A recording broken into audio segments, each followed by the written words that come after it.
Today on the patio, we're talking about grilling. I'm going to show you how to use your pellet grill as a grill, and we're going to make some absolutely delicious chicken. Let's get into it. What's up, barbecue fans? My name is Jake, and today we're talking about grilling on your pellet grill. This is something I do throughout the week. I've done countless videos on smoking meats, but I thought, hey, let's give something for those who want to use their pellet grill throughout the week. I want to show you one of my favorite features of a pellet grill. We're gonna make some grilled chicken breasts, and they're gonna be juicy and they're gonna be delicious, and we're not gonna have to babysit them, which is one of the things I like.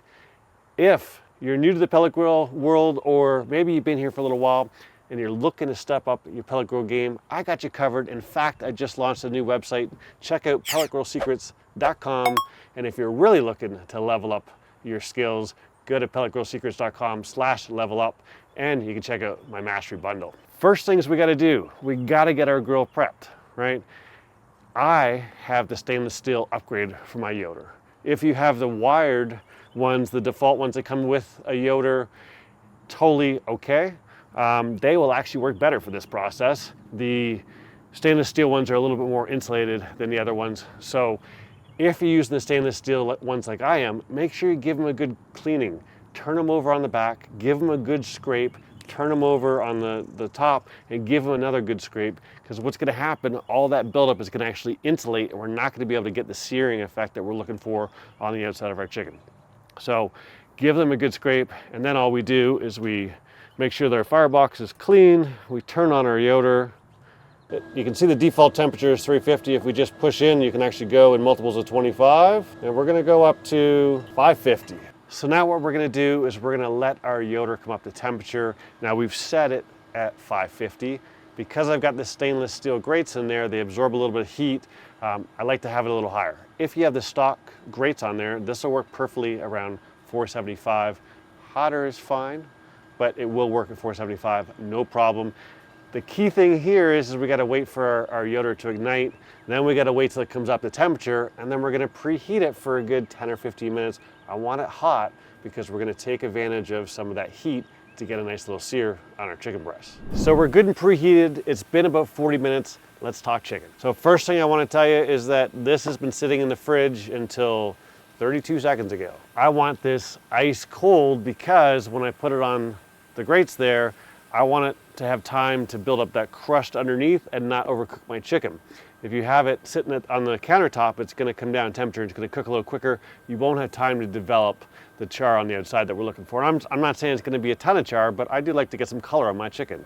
Makes it more appetizing visually and on my tongue. The second thing I'll tell you here is that chicken is really a blank canvas, right? You can season it for like 4 hours in advance, and that'll really help some of that seasoning get into it. I really love to marinate my chicken breast. And if you look at most marinades on the market out there, if you're not making your own, they'll say marinate for 15 minutes and throw it on. Chicken, I like to marinate for at least 6 hours, ideally overnight. It's been about, 16 hours since I put this in here.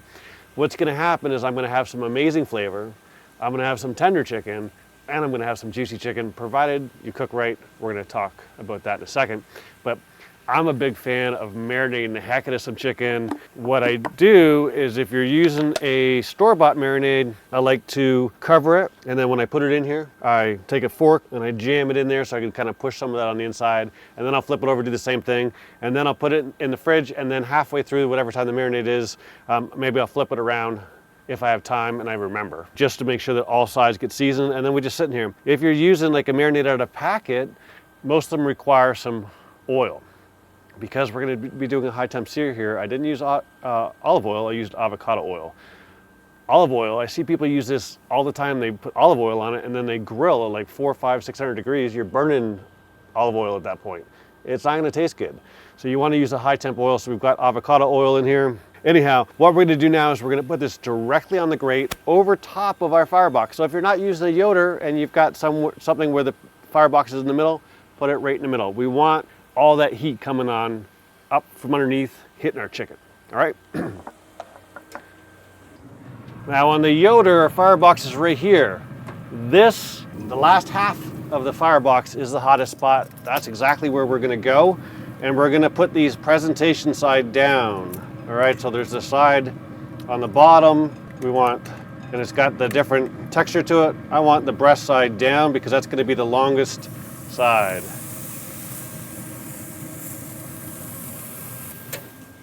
And now what we're going to do is we're not going to do nothing. The thing I love about a pellet grill is that we can go super high heat but not have direct fire, so we don't have to babysit our chicken. So set your timer for about 10 minutes and come back in 10 minutes. All right, so it's been exactly 10 minutes. Let's have a look. Peel that back. Look at that color. Perfect. Look at the moisture. There's some good color on both of them. So that shows you that we can get a nice crust on them. They're gonna be tasty.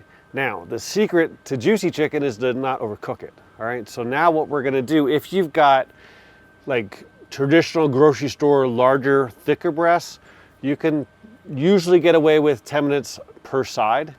These are a little bit smaller. So in 5 minutes, I'm gonna start checking my temperature, right? Once they hit 150, I'm pulling them. It's only been 3 minutes. These are already done. Let's pull them off. I'll show you what they look like. Good thing for the cutting board, I had a jumper. Almost got away. You'll notice I put this on a rack here.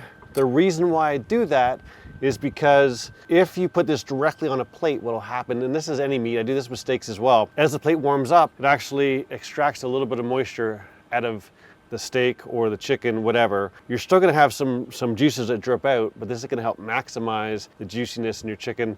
What we're gonna do now is we're gonna let this rest for 10 minutes. So it's been exactly 10 minutes. All I did was loosely tent that with foil. Then we brought it out and I did drizzle a little juices that were on the plate, but as you can see, there's not a lot of moisture that got out of our chicken because we rested it like that. So let's try this. Show it like that.